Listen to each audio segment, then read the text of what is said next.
You're most welcome back to Matchbook's Weekend Football Podcast. Amidst the madness that is Cheltenham Week, we're still obviously doing these.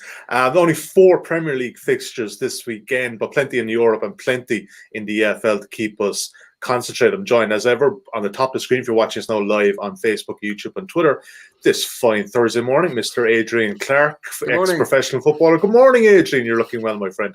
And the bottom of the screen, Mark O'Hare, founder, CEO, president, managing director, just everything what we love betting. The king of, yeah, absolutely, yeah. Mark, good weekend for you on the continent last weekend. Wolfsburg -1.5, 5-0 thrashing of Schalke. Very well predicted. Yeah, I mean, it felt like a bit of an open goal, and in all honesty, it doesn't need a huge amount of knowledge to pick that one out of the hat. But yeah, they weren't that good in the first half. Actually, Schalke played pretty well, yeah. And the free going goal by Adrian's old friend Mustafi kind of gave Wolfsburg a leg up, and then as soon as the second went in, they just collapsed. Really, shame. Really, such a famous old club, but they're going back into the doldrums pretty sharpish, and it's a shame. Yeah, mixed bag for you, Adrian Clarke. That under 2.5 double, that was a thing of beauty. Yes, I was very chuffed with that. Yeah, it was an up and down week. There's a few unbelievable goalkeeping performances that denied us more winners. But I was really pleased with that double, but disappointed about the result because Southend is one of my former teams and it's looking a little bit dodgy now. They're in a precarious position, so I'm just sort of keeping everything crossed they can start winning now. Yeah, absolutely. As we mentioned, very busy week sporting-wise with Cheltenham on. But we've got a terrific sign-up offer for you guys. And it's for all sports. So it's not just for football. I used the wrong banner there, of course. I don't know why you brought up the screen earlier. That goes with the territory with Cheltenham. But we've got a terrific new sign-up offer to tell you guys about. It is 0% commission on all sports until the 12th of April. So sign up today using the bonus code INSIGHTS. You have to use that one or else you will not get the 0% commission on all sports. And full terms and conditions are on site. Please do gamble responsibly. It's for new customers only and 18s plus as ever. Right, let's get to it, guys. Let's actually bring up the screen this time for West Ham versus Arsenal. Adrian, I will start with you here ever for a Gunners game. But the betting, first of all, West Ham, 2.88 at home. This isn't really kind of telling the story of the league table. But that being said, Arsenal were very good at the weekend, and they do look to be coming right. They're 2.56. The draws are 3.6. Arsenal, the draw no bet market is 0.0. Slight favourites are just under 1.87, and 2.5 is the total. Right, Adrian? I mean, look, I know they're playing tonight. But they have obviously that 2-goal lead from the first leg. Like we probably put maybe too much stock a couple of weeks ago in that Leicester City game, albeit they had to travel that week as well. What are you thinking of this one? Very impressive turnaround on Sunday for the Gunners. Yeah, it was. It was a good performance and fully deserved to win that derby game for 70 minutes. So brilliant. And then obviously got a little bit tetchy towards the end, or a bit nervy.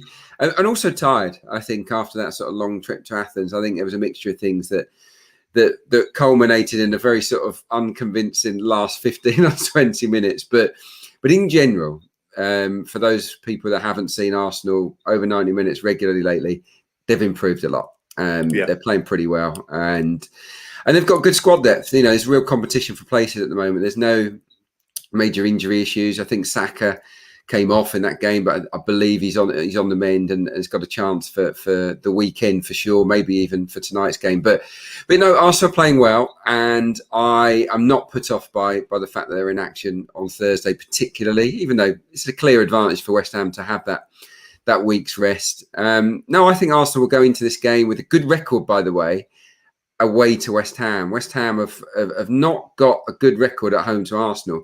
They've won 3 of 24 down the years, and Arsenal normally turn up at the London Stadium. So yeah, I'm quietly confident actually about this one.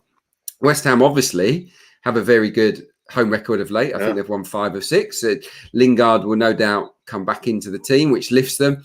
But I did look at their bench at Old Trafford, and it looked wafer thin, really. Obviously, the 2 came on, Benrahma and Fornals, but beyond that, there wasn't really anything there. So that's a slight concern for West Ham, who were also very negative in the game against Manchester United. I thought I was a bit disappointed with them.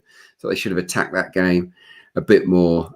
Just wonder whether Moyes is reverting to type there, just with a safety first approach. They should attack the game, West Ham, with that kind of record. They keep winning on home turf.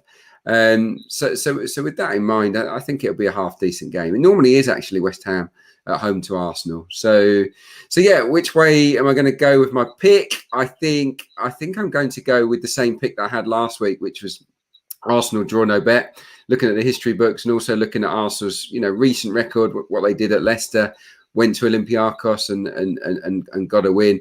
They're travelling much better at the moment, and even though the league table says West Ham are superior to Arsenal, I think on current form they're actually dead level. 10 points each across the last 6. And I give a freshened up Arsenal team, because whoever plays in the game tonight, there'll be changes, I'm sure. I give a freshened up Arsenal a chance here. My other selection would be overs, even though Moyes was so defensive at Old Trafford.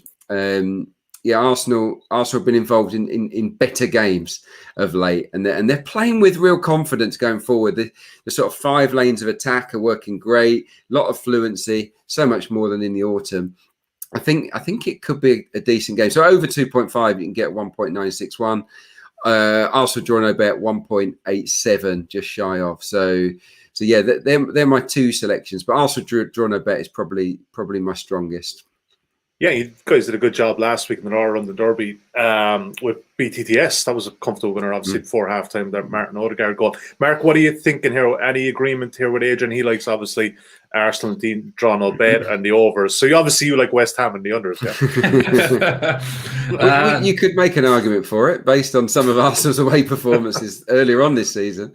Yeah, no massive opinion on the goal line. Potentially there is value there in overs, because normally in an Arsenal game, particularly the way they're playing at the moment, you'd expect that line probably to be 2 3/4. But I don't want to go over old ground, especially considering Adrian's covered it brilliantly about Arsenal recently. But they have improved a lot. They are looking more fluent going forward. And since Christmas, they've earned 27 points from 14 league games. Only Man City, Leicester and United have taken more, and Leicester United have played more games than Arsenal as well, which is really quite impressive. And you consider in that sample they've dropped a few clangers and made a few sloppy errors for goals and dropped points, really. It's been quite impressive from Arsenal. So there is, I've got plenty of respect for them here in the market, but the market does too, really. And I think that's probably where I kind of disagree is I look at that price and think, are they slightly overrated for this match? West Ham were very, very disappointing to lose at Old Trafford. In the manner they did was probably a little bit unfortunate, but they didn't really look like firing at all. Clearly missing Fornals, Benrahma and Lingard as well.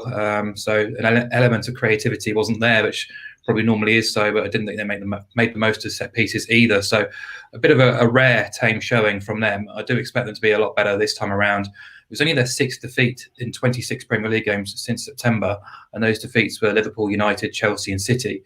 And if you actually look at the table, they've lost half of their 12 games against teams starting the day above them in the Premier League, compared to just 7% of the 15 games against teams below them. 10 wins, 4 draws and 1 defeat.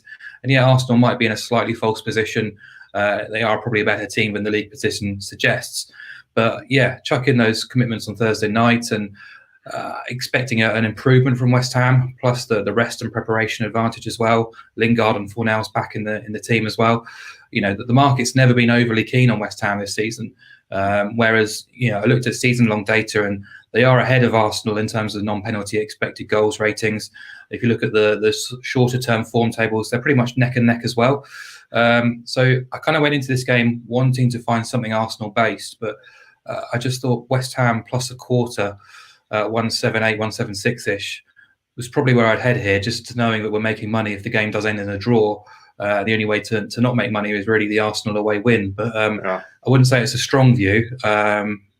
I see Adrian's made a really good case about Arsenal too, and clearly player for player, they are the better team. But I'm just expecting a bit better showing from West Ham compared to last week. Yeah, it is a tough game. Really, really tough game. You can easily. I could make the same arguments as Mark there. It's who you fancy on the overs. By the way, there's a stat I forgot to sort of share, and that's that West Ham have actually. And this is a David Moyes team.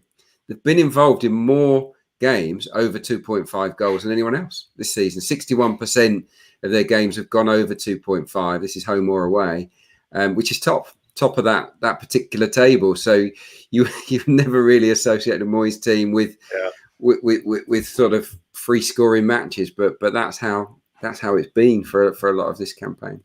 Yeah, in fairness, any game I have watched at the London Stadium this season, they've been good watches. They do play a bit of ball at home.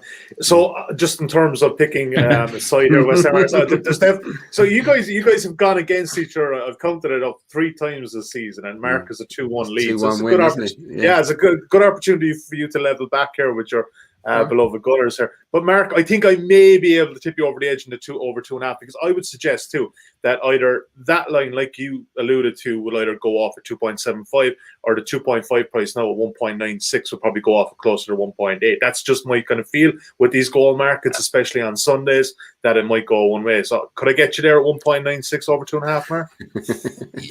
You can, but only slightly. I mean, let's be honest about it. The Premier League has not been the greatest watch in the last few weeks, and I do think fatigue of this season is starting to catch up. And there's a lot of tired players, a lot of tired teams out there, and I guess the advantage here is we've got 2 teams who, in theory, have something to play for, really, in terms of the end of the season. So there's an opportunity there to be with overs. Why don't we go with Mark's pick as one, and then the overs as the other? Forget the Arsenal draw no bet. Go with one for Mark, one for me, and then we're all happy. Yeah.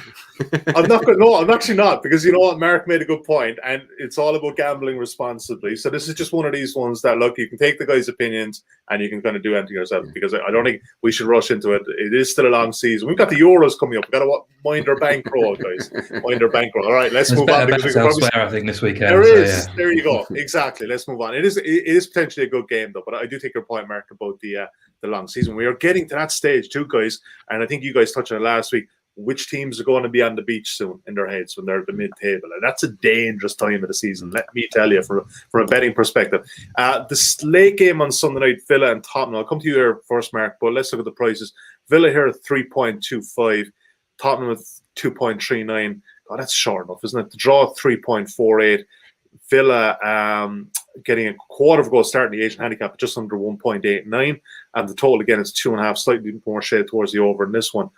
Mark, am I right there? Is Tottenham a bit short here after last weekend? I know they're a bit of a basket case at the moment. They've been playing well 1 week, and then you see the second half performance on the Sunday, and you're like, I don't know, where you go with this crowd. What are you thinking? I'm loving the live reactions to the prices, Sully. There's a man who's been head deep in Cheltenham all week and hasn't actually looked at the prices at all. I gave the game away there, mate. Give it away. Yeah. I mean, I'll start with Villa, because I think it's been a bit of a shame, really, how their season has started to fizzle out a little bit. They promised so much before Christmas, and it's been very, very inconsistent since. 4 wins from 14. Recent displays have been really tough to watch as well. They are expecting Jack Grealish back for this game, and that's a big boost. We'll give everyone a lift, and whilst there's still plenty of capable players in that final third for Villa, with or without him, they're very much on song when he is available. Just 1 win in 5 since he's been missing, and they've just missed that finishing touch. Not necessarily Grealish, but you look at them against Newcastle in what was a really drab game, 15 attempts at goal, and the only goal they scored was the deflected header from Watkins. So there has been a noticeable downturn in their conversion rates. In the first 13 games, they scored 27 goals. They've only scored 12 in their following 14 since Christmas as well. Grealish obviously isn't the answer to just scoring goals and converting, but he definitely does make a difference to that team. And I thought it was interesting. Villa went off at 3.05 at home to Arsenal when they beat them not so long ago with Grealish playing. So they're around 3.25 for this game. His involvement isn't confirmed, but I definitely do think he'll be involved. So I can only see that price coming down. And I think working on the basis he is available, he is playing.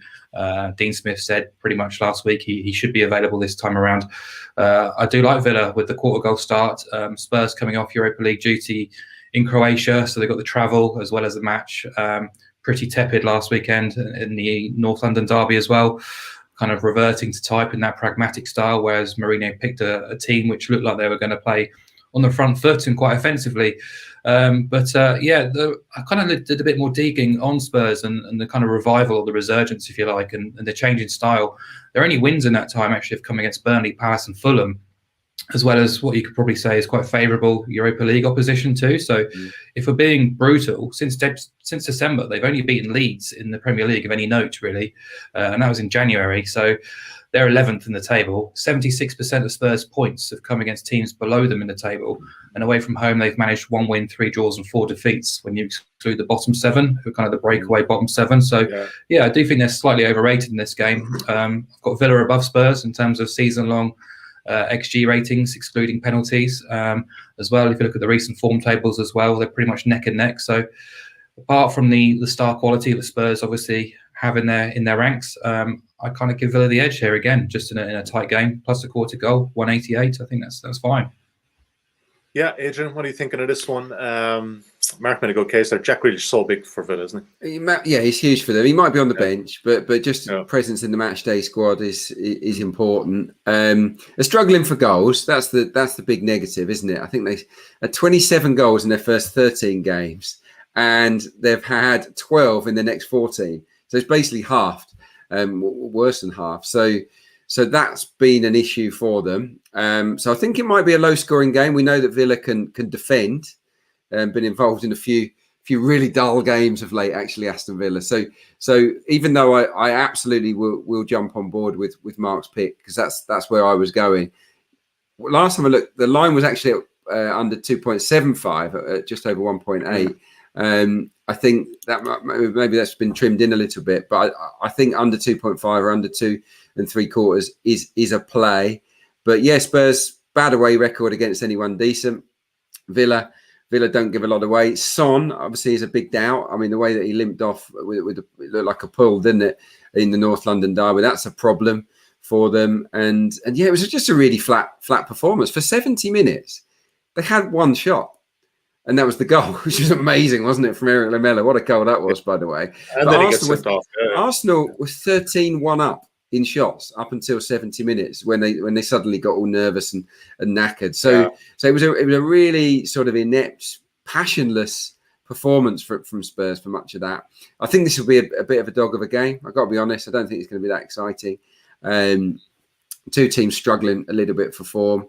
But yeah, I think that Villa are capable of nicking it. So yeah, I like that under 2 3/4 as well. In fairness, Adrian, I think the 1.8 is absolutely fair enough. There, Yeah. So and Adrian, you touched on there. It actually was the main line, like you said earlier this morning, but it's still available in the secondary markets there at 1.8. So look, if it's 2 goals, it's a full stakes win. If it's 3 goals, you make a 50% loss. So it's not a bad option there. Okay, so Spurs have a good record there, but I don't know. I think Son's absence might hamper them.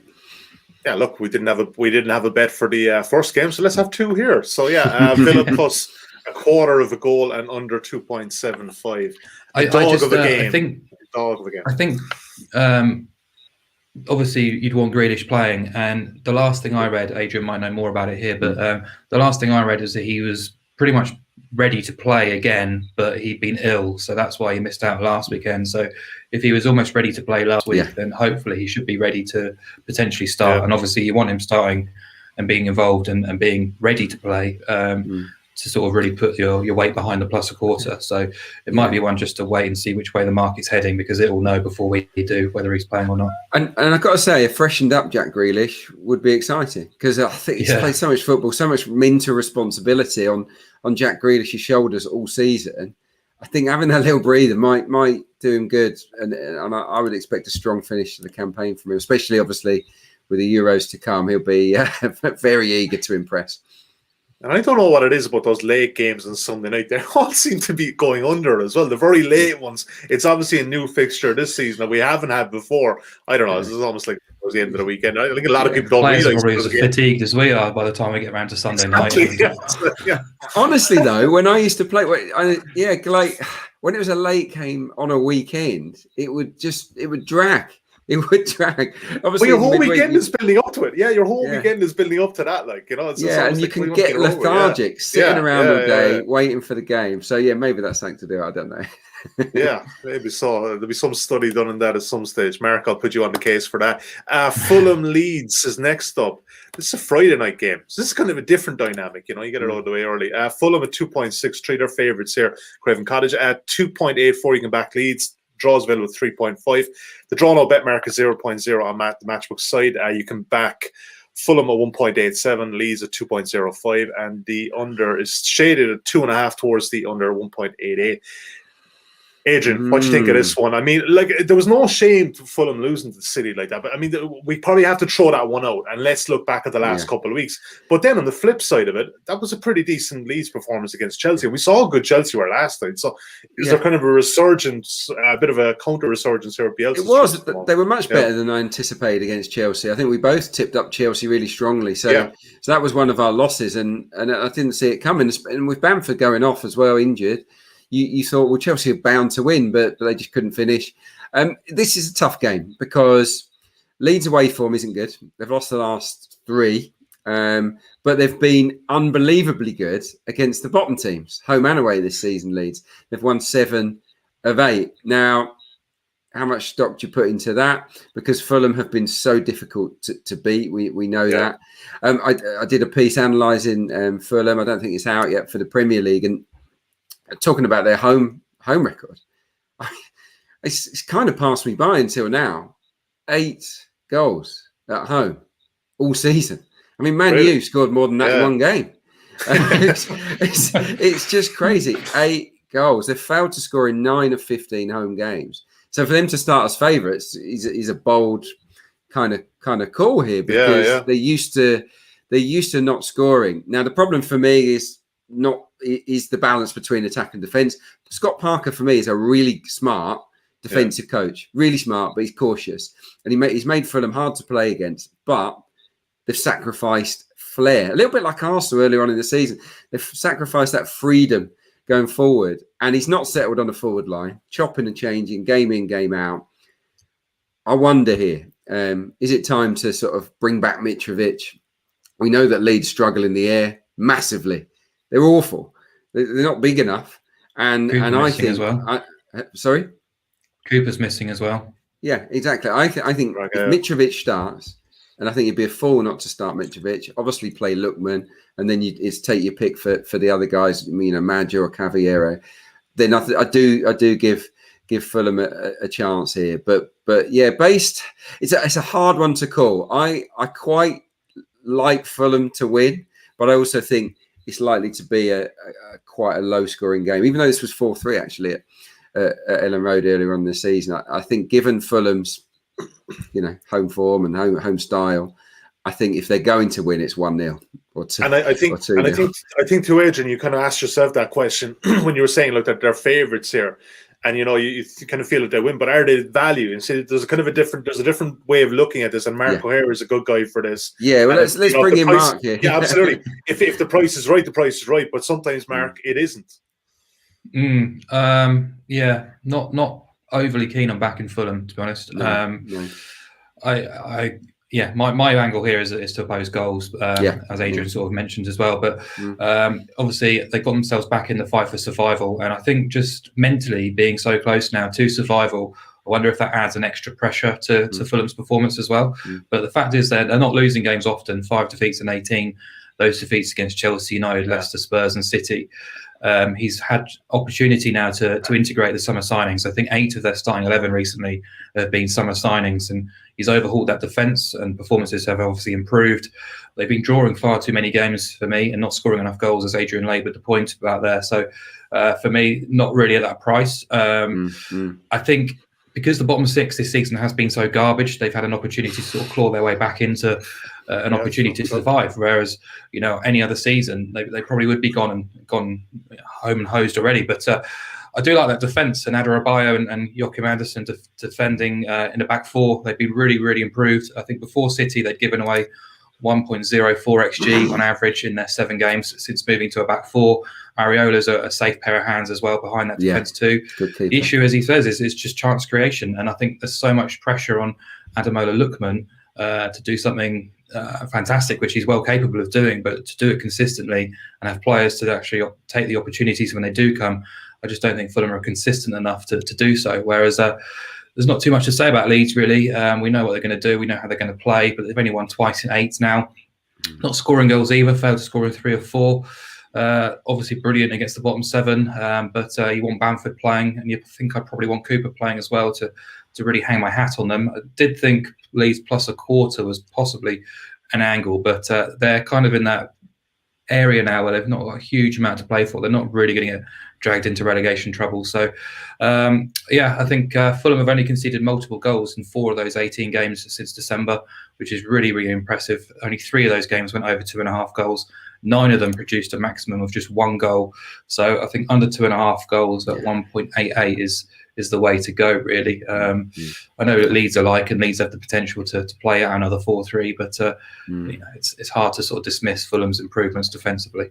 Yeah, no, I can definitely give a thumbs up to that. Yeah, that was probably my stronger one. But I have a hunch on Fulham, but like you say, Sally, value isn't there given the lack of goals. So it takes a brave man, I think, to go all in on Fulham. You'd be kicking yourself too if it's a 0-0 draw and you didn't back the others in that one or whatever else. Like, so yeah, okay, I like the angle. And look, it's so be it. If they get a goal, You're under 2.5 still catches. All right, under 2.5, 1.88 is a selection on Friday night for Fulham and Leeds.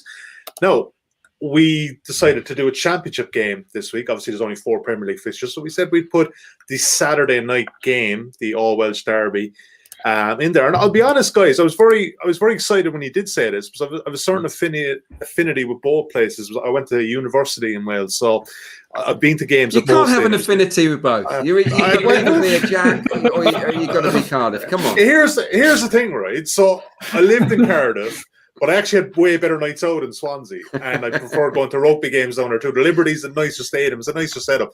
But yeah, I'm with you there. But yeah, I'm back to draw here. So Adrian, betting at the Liberty on Saturday night is as follows: Swansea at 2.7, Cardiff 3.04. The draw is available at 3.08. Draw no bet. You can back Swansea. They're favourites, obviously at 1.84 plus 0.0 on the matchbook site. And as Adrian will know well, the totals in the Championship are always a bit lower than the Premier League.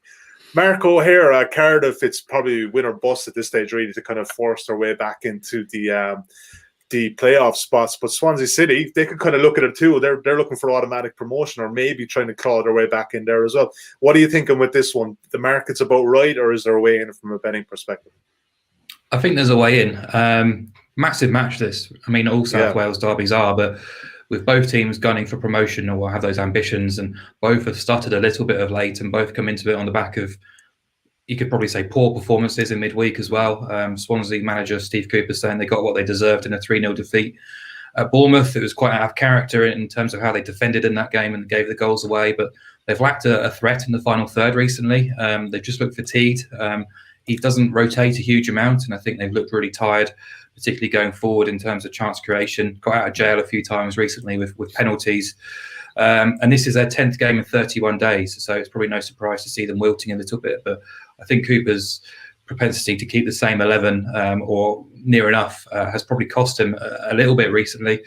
But this is a Swansea team who still have only lost 7 league games all season, which is astonishing. They've only conceded multiple goals on 6 occasions as well, which is really, really strong. So I'm not queuing up to oppose them, but I'm just not willing to sort of throw my hat behind them either because of the tiredness factor. But you look at Cardiff, who enjoyed that incredible transformation since Mick McCarthy took charge. But they've kind of gone off the boil a little bit as well. They were really lacklustre in the first half against Stoke in midweek, and McCarthy saying he had to read the right act to his players for the first time at half-time. Did improve in the second half, but weren't able to sort of conjure up a winner.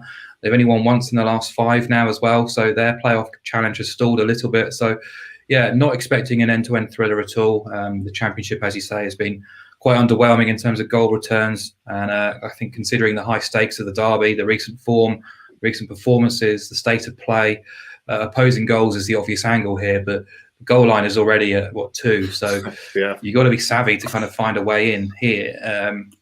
I think there is a way in, which is to say no in the both teams to score column, which is trading at 1.91. So if you've got a goal line of 2, but both teams to score is no at 1.91, there's a discrepancy there. So 5 of the most recent 7 head-to-heads have produced a maximum of 1 goal, and at least one side has failed to score in all 7 of those. There's 7 games in fairly recent history too, actually. And the both teams to score no bet has paid out in 11 of Swansea's 18 Liberty Stadium games this season. That's 61%. So, yeah, I'm expecting it to be tight, attritional, low scoring, a bit of a battle. I think Paul Tierney's the referee who's dropped down from the Premier League, which shows it's a big game as well, and he's not afraid to flash the cards either. So don't be too surprised if it turns into a proper battle. But yeah, I'll be opposing both teams to score here. So I think 1.91 is an attractive price. Yeah, Adrian, your body language gave it away. You're in full agreement here on this one. I'm all over that. I'm all over that like a rash. I'm telling you. I mean, that or under 2 at 2. I mean, that's a no-brainer, isn't it? I think that has to be taken on. The weight of history. You have to consider that. I don't know if you're aware of this, but no team in the history of this derby has ever done the double. Ever. Really? Now, they've been playing each other quite a long time. A fair bit, yeah. And Swansea won the last game. So Cardiff draw no bet.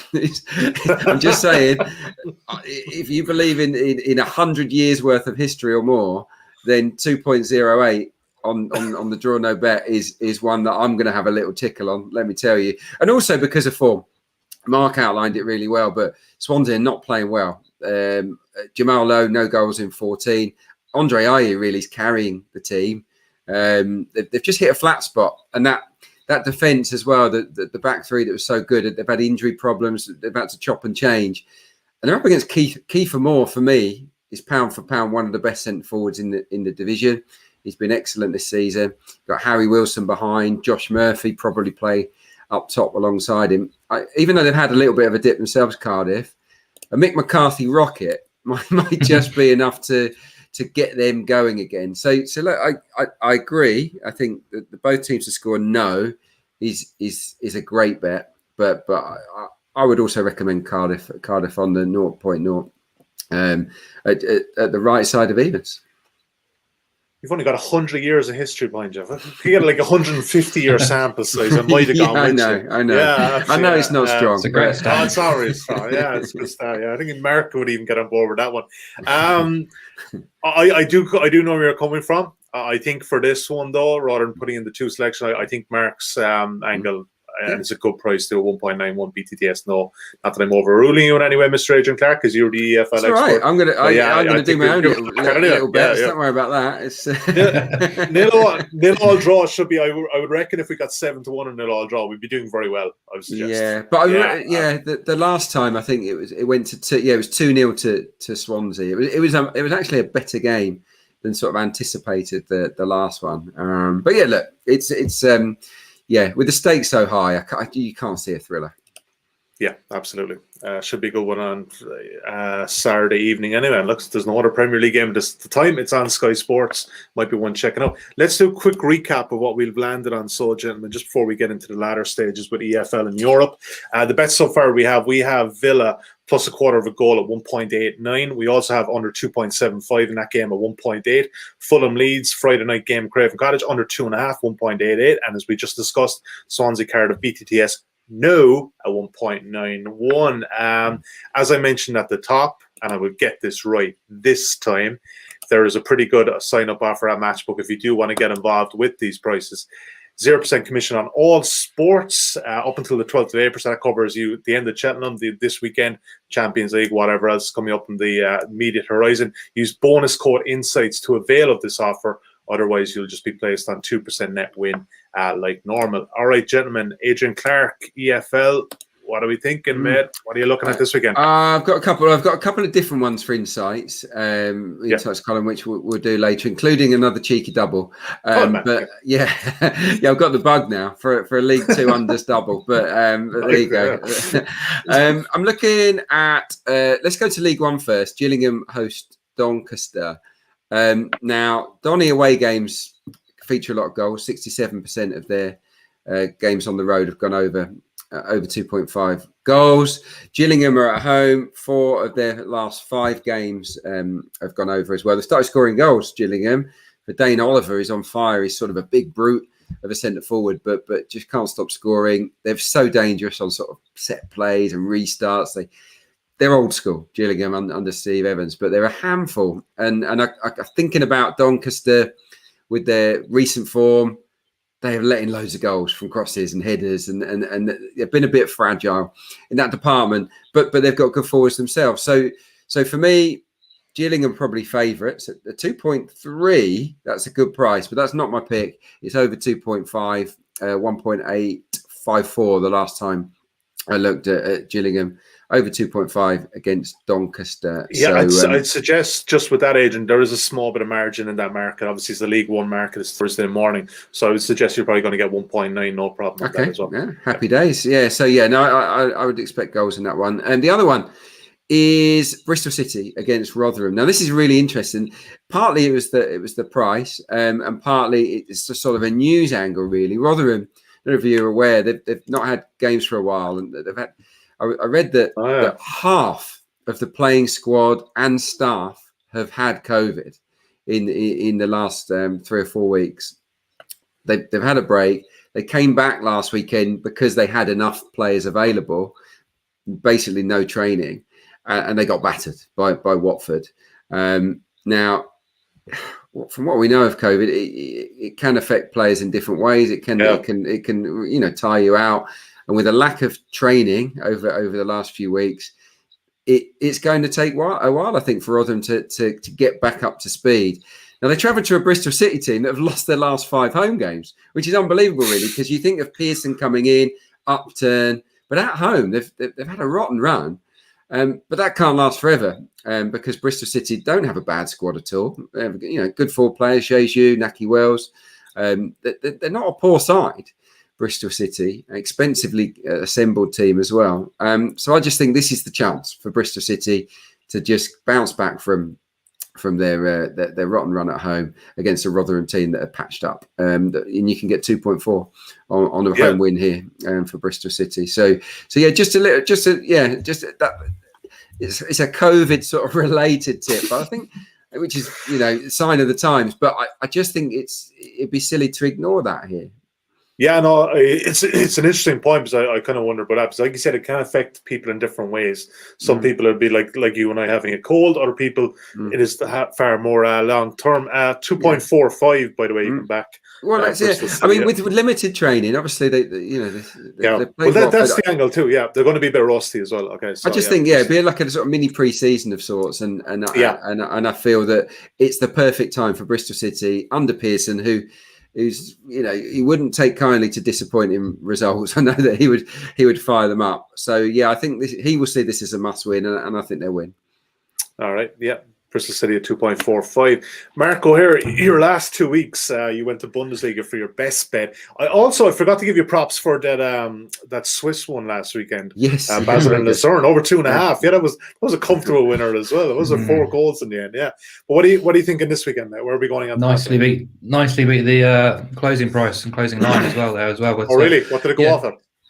About 1.6, which wow. is nice. Nice. Yeah. Crotone against Bologna. I'm going to go to Italy for both bets this weekend. Crotone Bologna. I think it's Saturday. Goals is what appeals. 1.83 was available in the market. I think around 1.8 now. Crotone bottom of Serie A with little chance of survival, really, particularly after Torino won on Wednesday as well. But they are giving it a go. They're going down fighting, particularly when playing at home. If you just look at some of their recent performances, these were away actually, but last weekend they put in a really brave display when they're losing at Lazio 3-2. The late goal went against them, as it has done many times this season, but they were very decent as well in the first half at Atalanta recently, before sort of crumbling and losing 5-1 in that game a few weeks back as well. But their last home game was actually a 4-2 win against Torino. Really fun game that was, really end-to-end. Looked like scoring every time they went forward, but at the same time conceding too. So their record actually when entertaining bottom half rivals is really strong. 4 wins from 6, and they've scored 4 or more goals in 3 of those as well. So they will target this game. It's probably a kind of last hurrah in terms of potentially staying up. But as I kind of alluded to there, the defence is the issue. 2 clean sheets all season since promotion. They've conceded twice or more in 13 of their last 15 across all venues as well. So I don't expect them to keep a clean sheet because Bologna do have an attacking threat. They like to play forward-thinking football under Sinisa Mihajlovic. They come into this game fresh off a 3-1 win against Sampdoria last weekend, and they've scored 16 in 16 of the last 20 league games now as well. So I expect them to score. I expect both teams to score, which is a little bit too short, but overs I think does have a smidgen of value there. Overall this season, 74% of Crotone's games have gone over 2.5, 48% have gone over 3.5, and their games are averaging 3.59 goals per game. And if you look at both teams' score records, they're both above 60% too. So my numbers make this more about a 1.73 shot. So if you can get 1.8 or around that mark, you're in a nice position. And then Udinese against Lazio was the other one. Lazio involved in that kind of dead rubber, I guess, in the Champions League midweek, resting Immobile, clearly looking towards their Serie A form to try and break into the top 4. It's looking unlikely. They've looked tired all week, and I think the first leg defeat against Bayern Munich, where they lost 4-1, has really kind of affected them. They did start and play well for half an hour against Juventus away in Turin, but crumbled as well.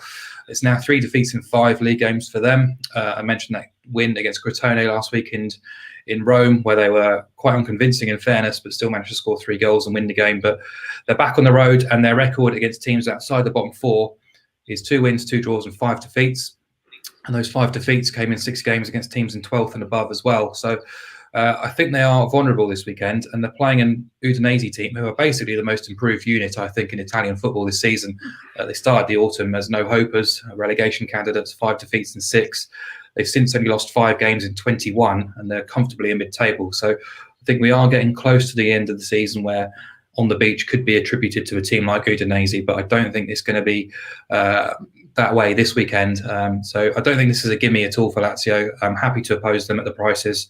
Across the whole campaign, I've got these 2 teams rated as the 7th and 8th best in Italy. So there is price discrepancy there between what my ratings are and where the market's at as well. So yeah, Udinese are not flashy. They're very functional. They're very well drilled under Luca Gotti. They've held Atalanta. They've held Inter Milan at home during that resurgence. Napoli needed a stoppage time goal to win there as well. So yeah, I think Udinese with a half-goal start, around about 1.77. I think from 1.75 upwards, I think that's a bet. Yeah, I was scrolling down the market there because I could see them getting a quarter of a goal start, but I said, oh, that's a 2.04. So they're definitely going to be getting a decent price and plus half a goal, 1.77. Yeah, like the angle market. Well researched as ever, my friend. Very well researched. Best bets time, guys. What are you thinking? Adrian, Clarke, what's your best bet of the weekend, Matt? I'm going to get. Well, I really like Mark's pick on the South Wales derby, but the one I've picked out is for the FA Cup. Chelsea minus 1.5 goals against Sheffield United. I forgot about that. Yeah, 1.77. Yeah, I forgot. Yeah. You didn't forget about that game. Well, Sheffield United are gone. I mean, Wilder has gone, and I just feel that's the heart of the club disappeared. And what's happening? Like what's going on there? They waved the white flag last weekend, didn't they? It was almost absolutely against Leicester, smashed by Leicester. So they've been beaten by 2 goals in recent weeks by Leicester, Liverpool, Southampton, and West Ham. It's not been good for them at all. Got injuries obviously at the back. They won't really care about the FA Cup, in my view. Tuchel will. Tuchel wants to get his hands on that trophy, absolutely.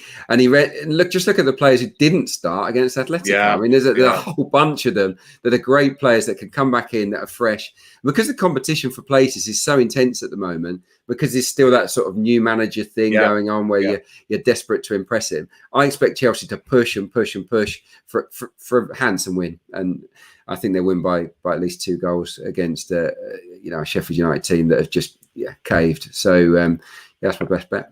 Sorry, Adrian, was that Chelsea minus 1.5 or minus 1.75? Minus 1.5 was that? 1.5. Yeah. Yeah. Okay. Just to clarify. And you touched on there. You saw towards the end of the Atletico game last night, even when they had the 1-0 lead, and they were 2-0 up in aggregate. Like they're just still chasing, hungry, and that is a sign that they're playing for the manager. And hey, do you remember that guy last week who tipped them up 16.0 for the Champions League on this show? Yeah, it's not a bad position to be in now. Yeah, again, all dependent on the draw on Friday morning. When they draw Bayern Munich, they'll probably start rolling back. Marco, who are your best bet of the weekend, man? Yeah, kind of. I'm in an hour and over to take the South Wales derby or the Crotone game, but I'll go Crotone against Bologna because I think they have got one last big performance in them, and Bologna aren't afraid to get into a bit of a gunfight themselves. So over 2.5 goals at Crotone Bologna. All right. Yeah, like the angle. All right. We're out of time. We're off next week, guys. I think a much needed break. It's going to be a busy summer ahead with the European Championships. If it goes ahead, I should presume it'll go ahead at this stage. Yeah, it's got to go ahead. So we have a busy couple of weeks, but we're back on Thursday, the 1st of April. Absolutely no pun intended there for us. We will see you then. Best of luck with your bets this weekend. A quiet weekend domestically, of course, but still a few good angles. Best of luck, as I said, and we will chat to you in 2 weeks' time. Take care.